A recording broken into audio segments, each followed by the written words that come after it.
Bueno, buenas tardes. Me encanta ver a tanta gente interesada por esta pregunta, que realmente planteé así la charla como una pregunta para que reflexionemos juntos sobre algo que es tan humano, tan profundo, que nos afecta tanto a los seres humanos, que es el porqué del dolor. Es una pregunta que yo, dentro de mi profesión, la he vivido muchas veces y me hubiera gustado tener en ese momento un rato para sentarme con esa gente que sufría y poder darle alguna respuesta. Sé que a lo mejor, como esta tarde, tampoco voy a evitar que los seres humanos sufran, porque es inevitable, pero sí, por lo menos, que podamos tener herramientas para que no nos derrumbemos, para que sea como un trampolín en esos momentos difíciles y no nos dejemos hundir, que es lo que suele ocurrir en muchas ocasiones, que uno se ahoga en su propio sufrimiento y se queda paralizado. Pero estamos en una escuela de filosofía y esta pregunta encierra realmente muchísima filosofía. Creo que es el plantearnos por qué es propio del ser humano, es propio del filósofo. Nosotros en nuestra escuela de filosofía realmente creemos que eso nos une como seres humanos, querer conocer, querer saber, pero no quedar separados, porque ante una pregunta como esta, o sea, no quedarse en la pregunta, tratar de encontrar soluciones, tratar de encontrar respuestas. Nosotros estamos aquí, nos hemos reunido en nuestra escuela de filosofía, los que sentimos esa inquietud profunda de querer conocer el porqué de las cosas, por qué nos suceden las cosas, por qué a mí. Y esa búsqueda para nosotros, o sea, el filósofo realmente es el filósofo, el que ama la sabiduría. Cuando nosotros emprendemos la búsqueda del conocimiento, nos convertimos en filósofos. Y todo ser humano que busca es filósofo. Es decir, que realmente ahí podemos encontrar un verdadero punto de unión, de inflexión entre todos los seres humanos. Nosotros, ahora como Escuela de Filosofía, estamos reunidos en más de 50 países del mundo, donde gente de muy dispar, de diferentes edades, gente de diferentes condiciones sociales, gente muy diferente, estamos unidos tratando de mejorarnos como seres humanos, tratando de encontrar en el día a día respuestas a nuestras grandes inquietudes internas y con ese caminar conjunto poder mejorarnos y mejorar el mundo. Así que, bueno, pues habéis venido al sitio más adecuado si tenéis realmente esa inquietud, porque todos los que estamos aquí la compartimos y todos juntos podemos encontrar respuestas y soluciones y por lo menos podemos compartir nuestro dolor, lo cual en muchas ocasiones nos sirve para paliarlo. Vuelvo entonces a tomar desde ese punto de vista filosófico la pregunta ¿por qué a mí? Si os dais cuenta, es una pregunta que uno se plantea en momentos difíciles. Es decir, cuando un dolor se presenta de manera súbita en nuestra vida, inesperada. Entonces dices tú, ¿por qué a mí? Y esta es principalmente la primera reflexión que quiero hacer con vosotros. ¿No os dais cuenta que es solamente en esos momentos difíciles cuando uno se pregunta, ¿por qué a mí? Es decir, es como si el dolor fuera un aviso de que tomemos algo, tenemos que aprender de eso, algo se tiene que mover en nosotros. Es como una llamada de atención. El Buda lo explica muy bien, él dice que el dolor es vehículo de conciencia. Es decir, que de alguna manera nos está diciendo que tenemos que aprender algo de ese dolor. Es como una llamada que encierra una enseñanza necesaria, dice, para nuestra evolución. Pensemos que el propio Buda realmente llega a la iluminación y plantea toda su doctrina de liberación del dolor a partir de esa toma de conciencia. El Buda realmente vivía ajeno en su palacio de cualquier tipo de sufrimiento. Desde su infancia vivía totalmente una vida muy feliz. Pero el destino quiso que él se encontrara sucesivamente con un enfermo, con un muerto y con un anciano. Y entonces comprendió que había dolor en el mundo, y eso fue lo que le hizo a buscar respuestas que pudieran paliar el dolor en la humanidad. Sin el dolor realmente entonces no podríamos indagar acerca de esas preguntas fundamentales que tanto nos inquietan.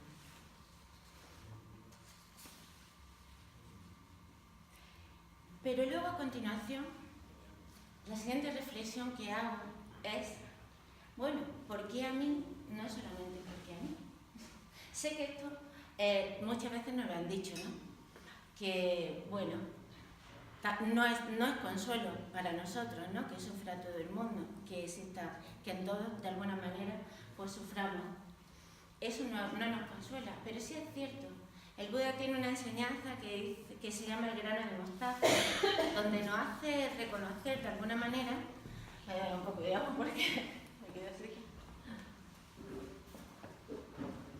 donde nos enseña que una mujer que había perdido a su hijo, una madre, pues buscando un poco de consuelo se acercó al Buda y para pedirle que le devolviera a su hijo. Y entonces el Buda le contestó que lo haría, hombre, por no decepcionarlo, si ella le encontraba un grano de mostaza de alguna familia donde no hubiera existido ninguna muerte. Evidentemente, pues ese grano de mostaza no apareció y ella se quedó, pero tomó conciencia de que realmente el dolor forma parte de la existencia. La filosofía nos dice que el dolor se produce por ignorancia. Aquí nos da una gran clave. Es decir, sufrimos porque desconocemos las causas del dolor. Si uno realmente no conoce el fuego y pone la mano en el fuego, se va a quemar. Es inevitable. Es decir, cuando desconocemos la naturaleza de las cosas, cuando desconocemos el porqué de las cosas, sufrimos. Y claro, añadimos a ese dolor que tenemos el dolor de las causas que lo provocan.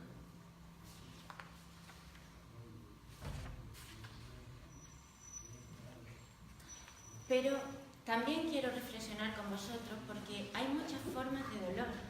Nosotros entendemos perfectamente el dolor físico, cuando alguien nos golpea, cuando alguien nos pisa. Pero sabemos que también hay dolores energéticos, dolores que devienen de la falta de vitalidad, de la falta de energía, de cuando nos sentimos cansados y no podemos vivir, no podemos arrastrarnos en nuestra vida. Tenemos dolores psicológicos en nuestra psique, cuando perdemos a un ser querido. Tenemos dolores mentales, cuando no entendemos y cuando tampoco nos hacemos entender o la gente no nos entiende a nosotros.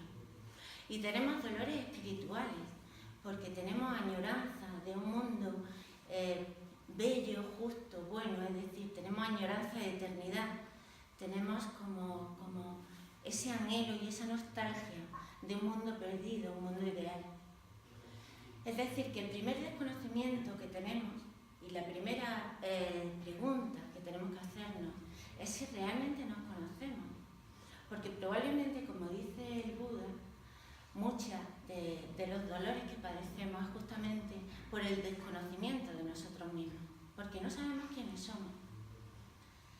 Y nuevamente, la filosofía oriental nos trata de explicar el ser humano y nos dice que el ser humano no es solamente algo físico.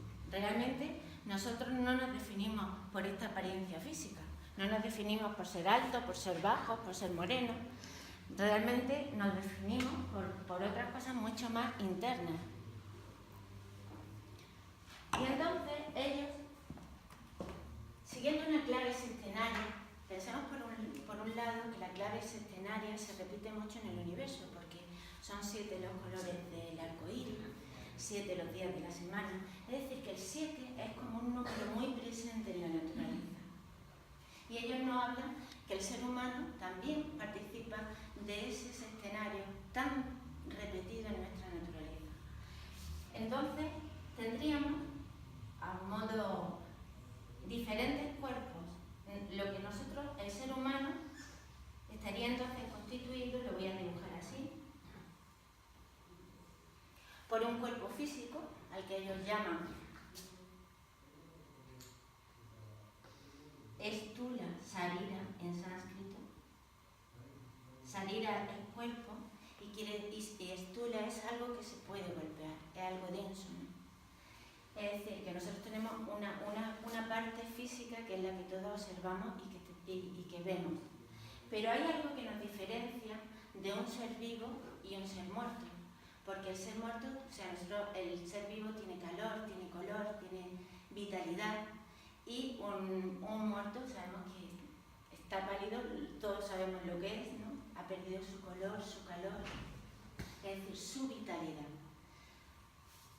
Esa parte que otorga nuestra vitalidad sería la parte energética que llamamos prana sarira.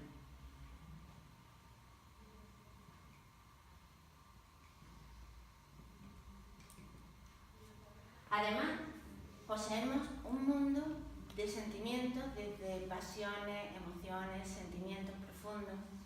Esto constituye nuestro cuerpo astral, que algunos os sonará, o cuerpo de el mundo astral, todo ese mundo emocional. Y además, el hombre posee un cuerpo mental, pero un cuerpo mental que es un cuerpo mental concreto, que es kama manas. Manas es mente y kama deseo. Es decir, es una mente concreta, racional, la mente que nos sirve para, digamos, reflexionar o buscar aquellas cosas, ¿no? Para proporcionarnos alimento, para proporcionarnos la satisfacción de nuestras necesidades básicas, ¿no? Esa sería la kama mana. Pero además, el ser humano, siguiendo esta constitución centenaria, posee una mente que ya no está teñida de deseo. Esa mente que es manas, es una mente pura, una mente altruista, una mente que es capaz de ir más allá de la mera percepción egocéntrica, egoísta, que es capaz de concebir a los demás, que es capaz de pensar en los grandes ideales, que concibe al resto de seres humanos. Eso es manas. Bueno, me ha salido un poco torcilla, ¿no?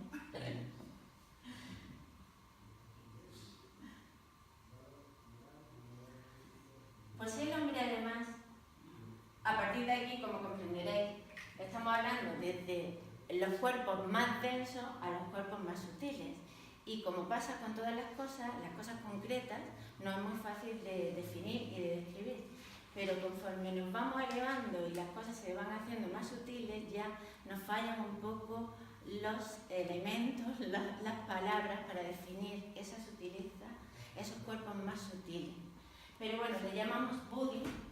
Buddhi lo podríamos definir como esa capacidad de comprender, como esa capacidad de captar las cosas, ya no con la razón, sino a través de una intuición directa. Es decir, esa comprensión directa de las cosas sin tener que hacer uso de la razón. Eso sería bueno. Y por último, la parte más elevada, esa parte que llamamos Atma, que es la parte más divina en el ser humano y que nos une con la vida, nos une con ese principio que es Dios y que es Dios en nosotros. Porque también para esta visión de la vida de Oriente, el universo es como un gran macrobios, es decir, todo es uno y nosotros participamos de esa unidad. Nada puede escapar a esa gran unidad. Atma es ese principio que nos une con la unidad. En esta visión del ser humano, estos 4 cuerpos constituirían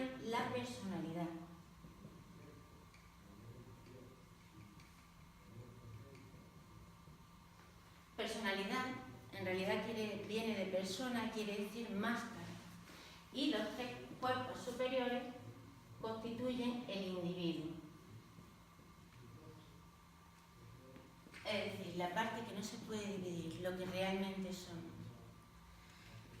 Y en esta visión, pues ya tenemos como, digamos, una base para empezar, una clave importante que nos aporta la filosofía, para empezar a comprendernos cómo somos, para empezar a entender que no solamente, que en un momento dado, empezar a entendernos como seres humanos, qué es lo más elevado en nosotros, cuál es nuestra razón de ser, y no obnubilarnos en un momento dado simplemente porque hay un dolor físico.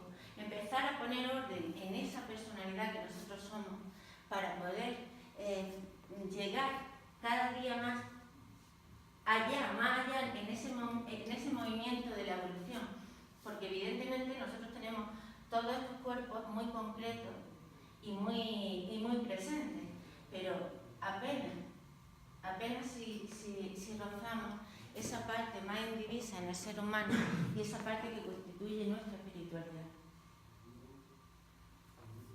Desde ese punto de vista, claro, si no tenemos conciencia de esa parte individual, de esa parte que no se, que para esta visión sería la parte inmortal en el ser humano, nos dice el Bhagavad Gita, un texto tan antiguo que pertenece al Mahabharata, que vamos a sufrir ante la pérdida de cosas porque no tenemos la visión de la inmortalidad, porque para nosotros esa conciencia de inmortalidad no existe. Y evidentemente las cosas que desaparecen pues nos duelen y nos afectan. Pero sobre todo podemos empezar a trabajar con nosotros mismos y a saber por qué a veces estamos más tristes, por qué otras veces estamos más contentos, por qué otras veces tenemos un sentimiento nos arrebata y podemos perder incluso la luz o en un momento dado, ¿no? Por una astralada, como solemos decir nosotros, ¿no? Simplemente por un sentimiento que se apodera de nosotros, un sentimiento bajo que nos nubila y nos anula como seres humanos, ¿no? Poner un poco de orden es poder hacer cada vez más uso de esa parte más elevada en nosotros y tenerla como más presente, poder dominarnos y poder construirnos como seres humanos, poder ir trabajando en ese sentido de la evolución hacia lo mejor de nosotros mismos.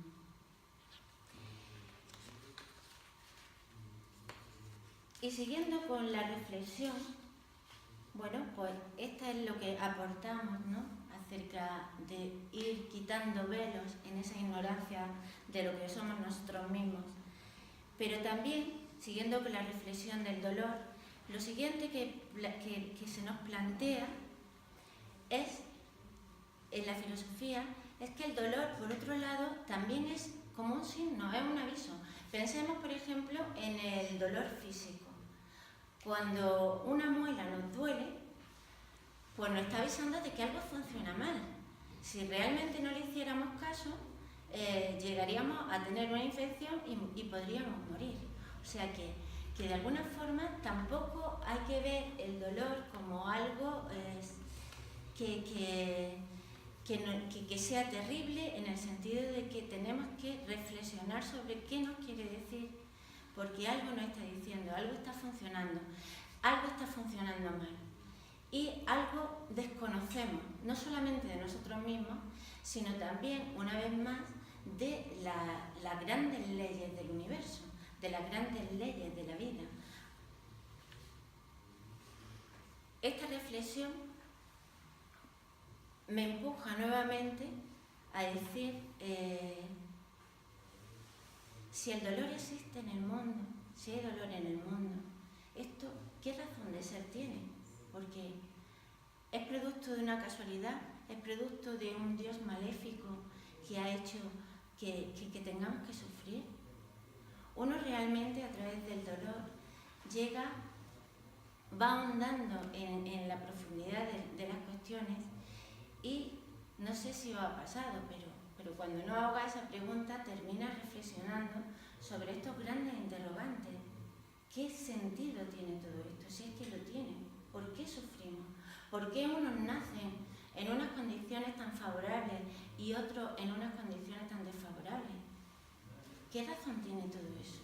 ¿Realmente hay un Dios que disfruta haciendo que suframos? Y bueno, es dura, la pregunta, pero hay quien simplemente ni se lo plantea. Pero si vosotros estáis aquí, creo que es porque también os lo planteáis, porque también queréis dar respuesta a qué razón tiene todo esto. Y nuevamente, la filosofía de Oriente nos habla del universo, lo he dicho antes, como una gran unidad, como un gran macrobio, del que el ser humano formaría parte de él como un microbio. Ese gran universo, unidad que se mueve hacia algo. Y ese algo, ese universo, tiene una gran ley que lo rige. Esa gran ley en Oriente le llaman el Dharma.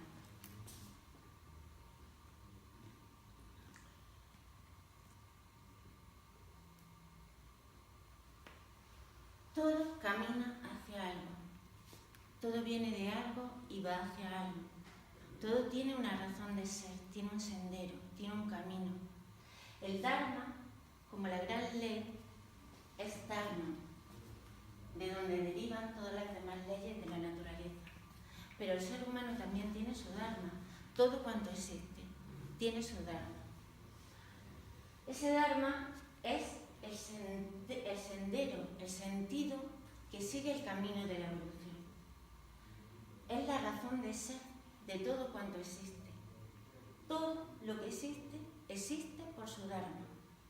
Sin su Dharma no hay razón de ser.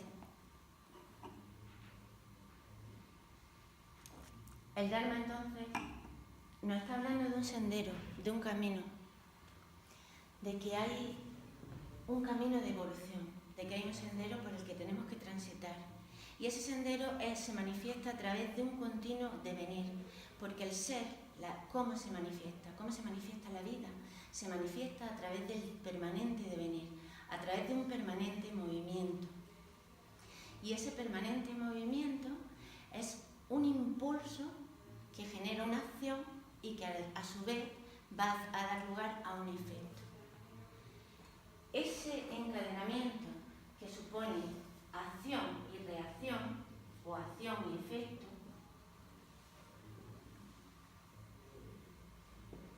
a través de lo que se expresa, a través de la que se expresa el Dharma, es otra ley que se conoce con el nombre de karma. El karma sería entonces esa manifestación del ser a través del encadenamiento de causas y efectos. Ahora entendemos que no es producto, según esta ley, de que las cosas tengan lugar por una casualidad, sino que realmente todo cuanto existe tiene una razón de ser, tiene una causa y tiene un efecto. Y el que nosotros no conozcamos las causas no quiere decir que no existan. Y además el hecho de no conocer las causas es precisamente por lo que sufrimos en muchísimas ocasiones. Desconocemos la causa que ha provocado ese dolor y entonces al dolor del hecho en sí desconocemos su causa y vamos sumando dolores y dolores. El karma realmente no es como algo, como una ley de castigo, es decir, yo hago esto y voy a recibir, o sea, el efecto que vamos a recibir como una especie de castigo. El karma realmente hay que entenderlo como una ley de ajuste. Si nosotros pensamos en el Dharma como un sendero por el que tenemos que transitar, imaginamos que ese sendero tiene unas vallas alrededor suyo, unas vallas elásticas. Tenemos que entender que el karma sería esa ley que en el momento que nuestra acción trabaja en sentido contrario hacia ese sendero de la evolución, se aparta a través de, nos apartamos con nuestros actos del sendero de la acción, pues rebotamos, nuestra acción rebota contra esas vallas elásticas y se va produciendo un encadenamiento de causas y efectos, un encadenamiento que de nuevo nos devuelve hacia el sendero. Entendido así, realmente somos lo que hacemos, pero esto es una enseñanza muy antigua y está recogida incluso en refranes como si plantas vientos recogerás tempestades, ¿no? Es decir, que somos de alguna forma dueños de nuestras acciones y somos libres de elegir aquellas acciones que vayan a provocar aquellos efectos que nosotros queramos y que nos permitan caminar en ese sendero de evolución. Somos libres, por tanto, de las acciones.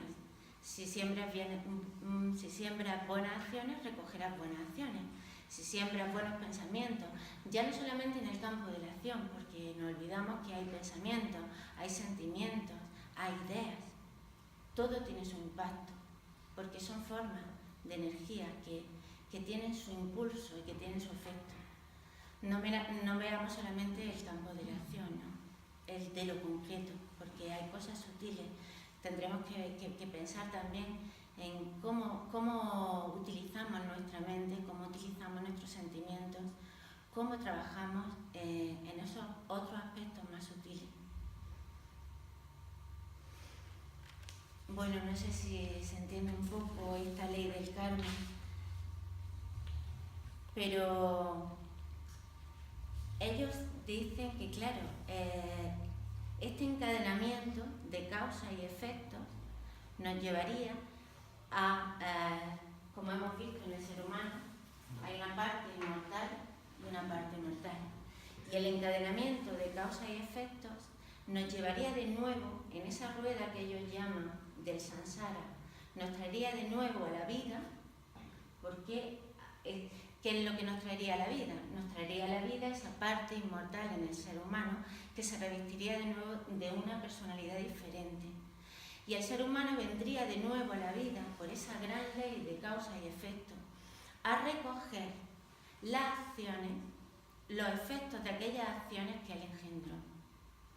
Quizás si ahora expliquemos por qué esas diferencias de nacimiento, por qué hay algunos, porque en realidad, desde este punto de vista, el karma nos va a poner en la situación, en nuestra situación evolutiva y en esa que dejamos atrás y que nos va a poner frente a las experiencias que necesitamos en este momento en nuestra vida para poder seguir creciendo, para poder seguir evolucionando. No es una cuestión de castigo, no es una cuestión de premio o de castigo, es simplemente una cuestión de enfrentarnos a las experiencias que necesitamos realmente para que nuestra alma siga creciendo, para que sigamos creciendo en ese sendero de la evolución.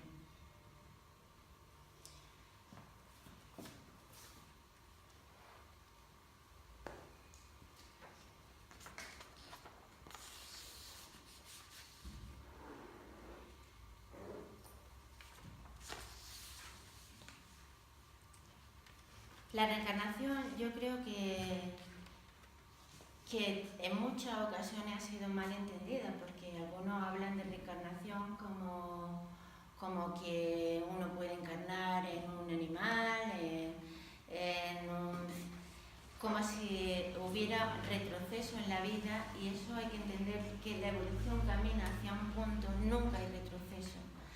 Y cuando nosotros hemos leído algunas cuestiones sobre reencarnación y hemos escuchado que si puedes reencarnar en un elefante, que tu próxima encarnación será un elefante, será un no sé qué, pues no podemos entenderlo al pie de la letra, sino más bien como un símbolo, como una enseñanza en la que se nos está hablando de cualidades, algunas cualidades que tienen los animales y que reflejarían, por ejemplo, el elefante, que es para los orientales un símbolo de sabiduría, es decir, un hombre que ha trabajado su conocimiento en la siguiente encarnación, pues encarnaría como un hombre sabio. Y probablemente a veces pues esta teoría creo que ha caído un poco en desuso, pero si lo pensamos bien es una visión muy presente en el mundo. En Oriente, por supuesto,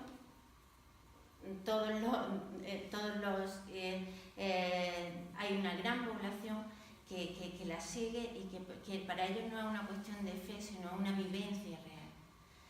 Creo que explica estas leyes, estas grandes leyes del universo, pueden dar muchas respuestas al ser humano que se plantea del porqué del dolor y por qué las diferencias de nacimiento y por qué las diferentes situaciones del ser humano.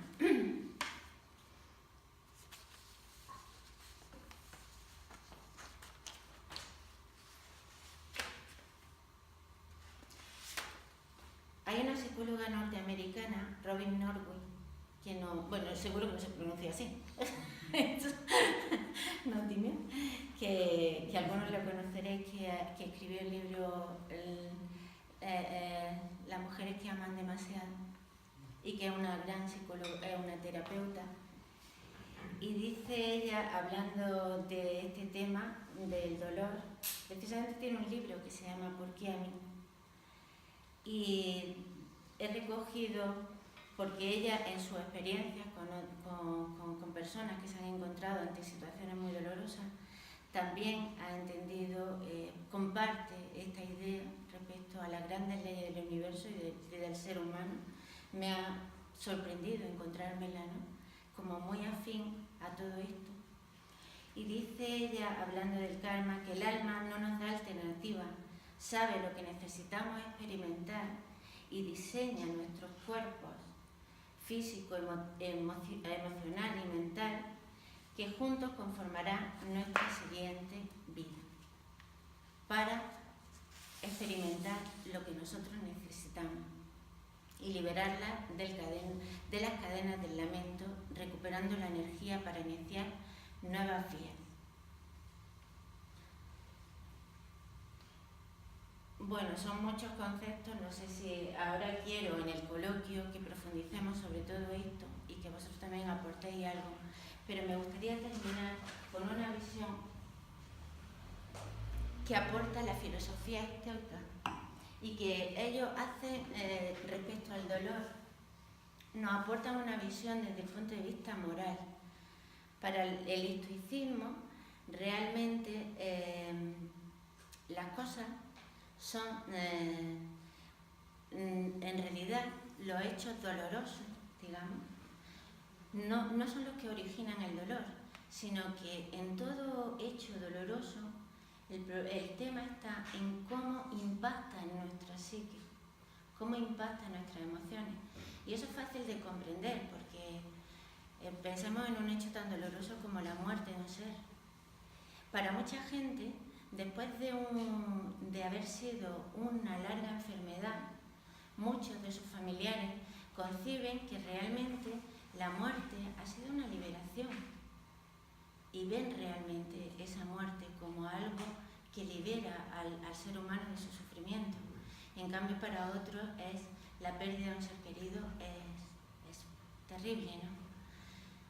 Quiere decir que realmente no es el hecho en sí, lo que nos provoca el dolor.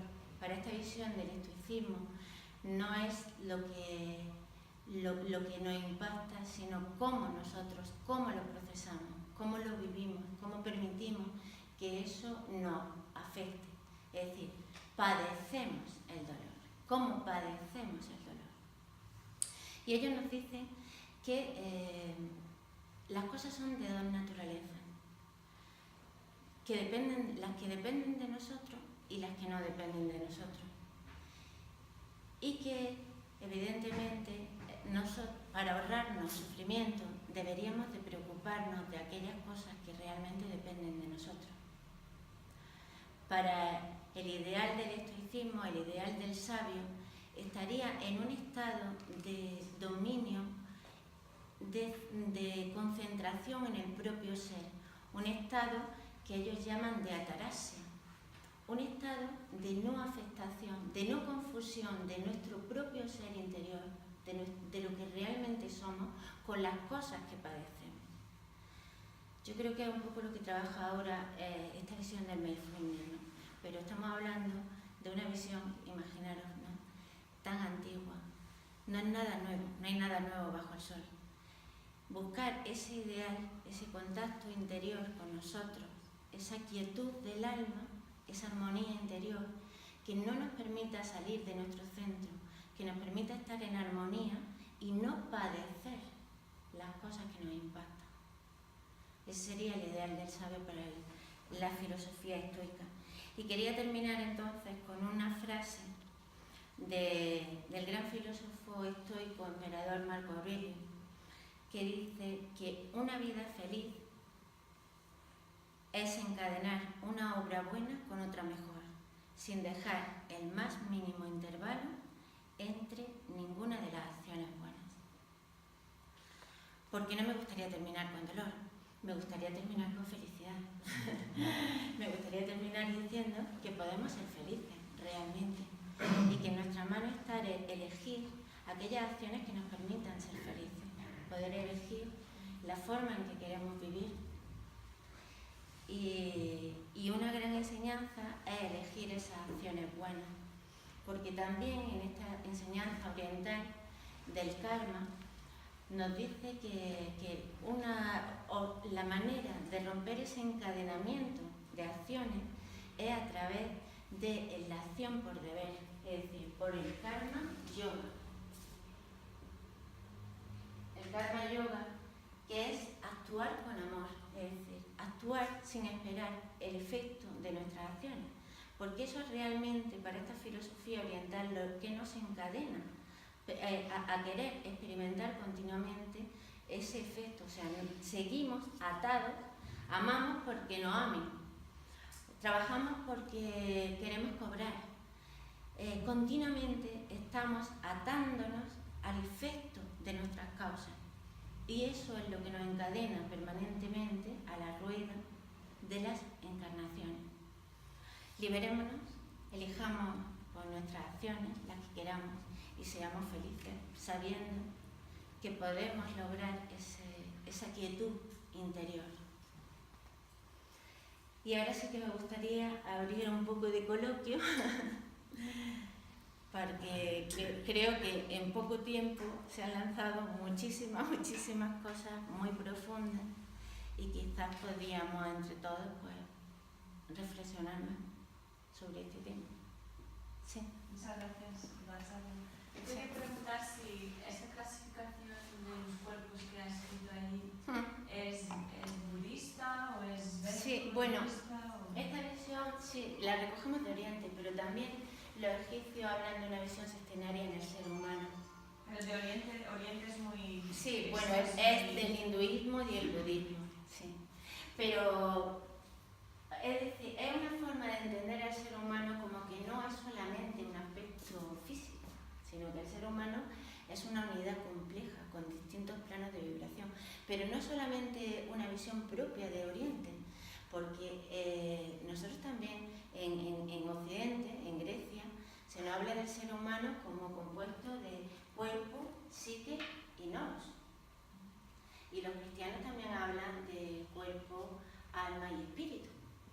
Es decir, que de alguna forma también se corresponde con esa visión sextenaria, porque ¿qué es el cuerpo? El cuerpo sería esto: cuerpo, energía y cuerpo físico. La psique sería nuestro cuerpo de emociones y nuestra mente concreta, y el espíritu o no.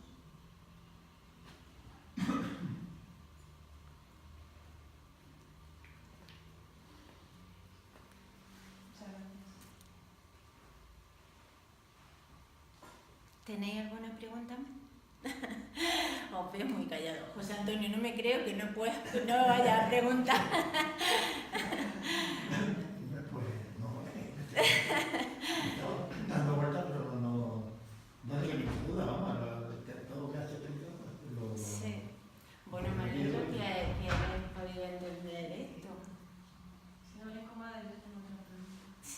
Cuando utilizas la palabra alma, que viene de ánima, que tiene que ver con la respiración, por lo tanto algo que es cambiante en el ser humano, ¿a qué se refiere exactamente? Por eso hemos hablado de sí, que es como, que hablan como la mariposa, ¿no? El alma es esa parte en el ser intermedia, en el ser humano, que participa un poco de la parte espiritual y corporal, ¿no? Entonces el alma sería la mente. Ese intermedio, sí, el ánima. ¿Cómo? Alma sería la mente. Sí, la mente y la parte superior, la mente superior y la parte superior también del astral. Es que claro, yo he hecho una síntesis, esto no es tan simple. Cada uno de estos cuerpos a su vez se subdivide en otros 7 cuerpos. Porque es fácil de entender, el cuerpo astral, el cuerpo emocional, pues ahí metemos todo, desde las pasiones más bajas, que nos arrastran a lo material, es decir, que nos arrastran a la posesión de cosas, a la posesión del placer, hasta los sentimientos espirituales más elevados. Y esas diferencias solamente se entenderían si volvemos a aplicar esta subdivisión dentro de cada uno de los cuerpos. El alma entonces estaría constituida por esa parte más elevada de nuestros sentimientos y de nuestros pensamientos y de nuestra mente. Entonces no es algo permanente, es algo impermanente. El alma participa, hay una parte que participa de lo permanente y otra parte no. Plotino lo explica muy bien como que, digamos, existe el alma como que cuelga, ¿no? Que pende de esa parte inmortal espiritual. Hay una parte que pende, ¿no? De esa parte. Hay una parte que es mortal y hay una parte que permanece, ligada a esa parte espiritual. ¿Y que podría desprenderse en algún momento? Desprenderse, ¿no? Bueno, es una forma de explicar, ¿no? Explicar cómo el alma pues, participa, ¿no? De esa parte, de alguna manera, de esa parte más espiritual. Es que enlaza un poco con lo que iba a preguntar. Me parece entender que decía, explicando la ley del karma, que en el ejemplo de cómo impacta en esos laterales elásticos, ¿no? Sí.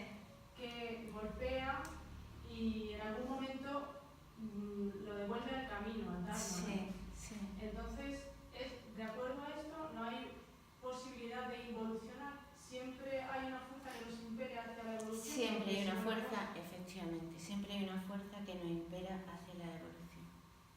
Sí. Y podemos ser conscientes de ello o no, y remar, ¿no? Como en el río, a favor de la corriente o en contra, con lo cual iríamos más rápido. Esto también es la imagen de, no solamente de estas vallas elásticas, es un poco para mí también la imagen de un lago en el que tú tiras la piedra, ¿no? Esa piedra empieza a producir ondas, ¿no?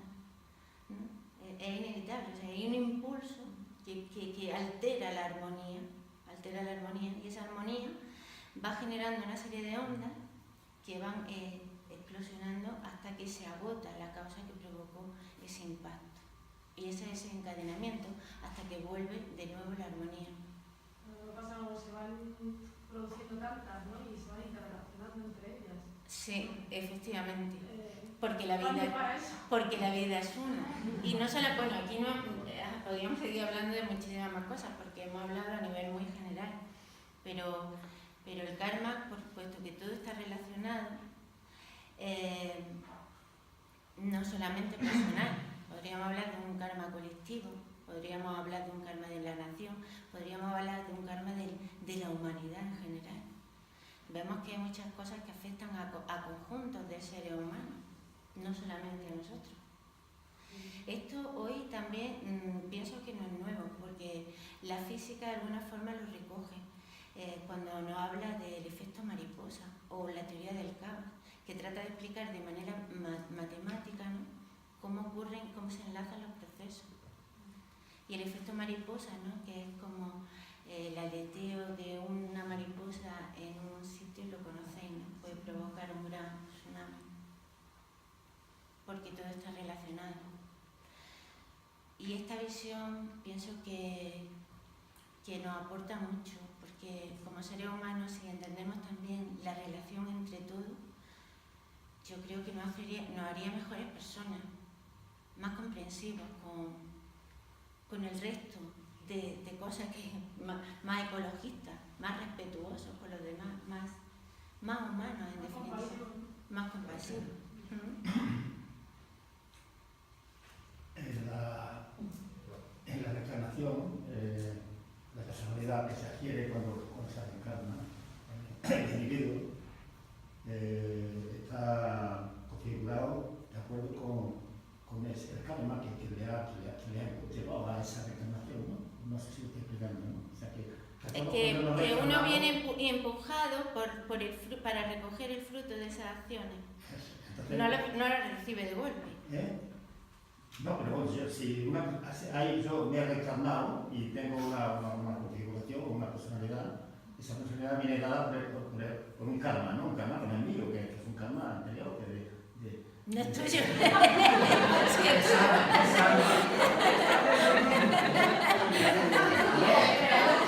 No, es del otro.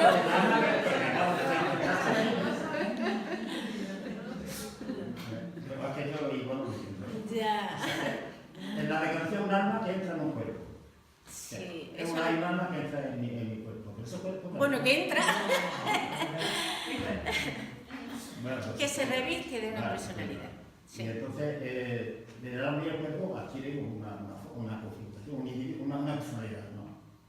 Y esa personalidad, de alguna manera, viene hasta cierto punto determinada por el karma que arrastra el alma, que se reencarna, ¿no? Hay muchos condicionantes, no sé, sí, pues viene empujada por las acciones que ha generado esa personalidad. Pero ¿qué personalidad? No esa personalidad anterior. Pero la anterior. Claro. Entonces ahora, en el transcurso de la vida, por ejemplo, de mi vida, sí. Si yo recibo debido a ese karma, dolor, una vida de dolor, por ejemplo, de tipo que sea, en el transcurso de mi vida yo puedo llevar a cabo acciones que me quiten ese dolor, que me alivien ese dolor. En el transcurso de la sola vida. Y de alguna manera, si yo voy acumulando también karma, yo voy haciendo karma, ese karma también influye en mi vida, o ese karma pasa a otra reencarnación. Claro, es que también, bueno, pues aquí tampoco hemos hablado de otra visión del karma, que hay un karma a corto plazo, es decir, que hay acciones inmediatas. O sea, que inmediatamente, si yo te pego una torta, tú me vas a responder. Seguramente con otra, ¿no? Es decir, que hay acciones que... Creo que en general, o sea, lo que más existe es el karma inmediato, pero que, bueno, pues hay acciones a largo plazo. Hay veces que nosotros generamos actos, lo que pasa es que no tenemos memoria. Si no tenemos memoria de lo que hicimos ni antes de ayer, ¿cómo vamos a tener memoria de los actos que hicimos la semana pasada, hace un mes, hace un año, hace 2 años? Ni nos acordamos. Y entonces, claro, pues muchas veces estamos recibiendo efectos de cosas que generamos en un tiempo anterior y otros efectos que hemos generado inmediatamente. Pero según las últimas palabras de Marco Aurelio, esas buenas acciones influyen en la felicidad, ¿no? Sí. Indica que sí, efectivamente nuestras acciones van formando karma que cae en recae sobre nosotros mismos, sí, que claro. contribuyen a la eliminación del dolor y del sufrimiento. Siempre y cuando no lo hagas porque quieres, porque quieres ser feliz, sino porque ahí estás siendo encadenado también al fruto de tu acción. Hay que trabajar por amor. O sea, la acción buena es una acción por amor. Realmente es que es por amor. Sin esperar nada. Y claro, eso tiene grados.